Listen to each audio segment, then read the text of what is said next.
Hindi inaasahan ng mga manunood ang biglaang pamamaalam ni Santino sa Batang Quiapo.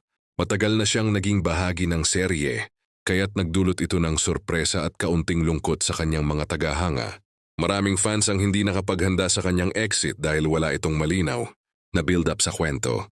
Ang desisyon ni Santino ay nag-iwan ng tanong sa isipan ng mga manonood, lalo na kung ano ang magiging epekto nito sa kasalukuyang storyline.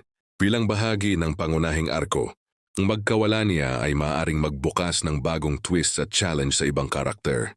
Dahil dito, marami ang nagtataka kung sino ang posibleng papalit sa kanyang papel o paano may pagpapatuloy ang kwento lalo't wala na siya. Sa social media, maraming fans ang nagbahagi ang kanilang pasasalamat sa mga eksenang ginampanan ni Santino. Ipinahayag nila ang kanilang suporta at pagkagusto sa kanyang karakter at maraming netizens ang nagpost ng mga throwback scenes bilang tribute sa kanyang kontribusyon sa palabas.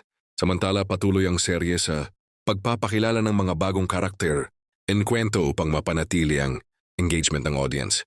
Yung malkawala ni Santino ay nagbigay rin ng pagkakataon sa ibang cast members na mas maipakita ang kanilang talento at galing sa pag-arte. Bagamat hindi inaasahan, malinaw na iniwan ni Santino ang kanyang marka sa Batang Quiapo. Patuloy na umaasa ang mga manunood na magiging mas kapanapanabik ang mga susunod na kabanata ng serye at mapapanatili ang mataas na antas ng kwento at drama na kinagigiliwan ng lahat.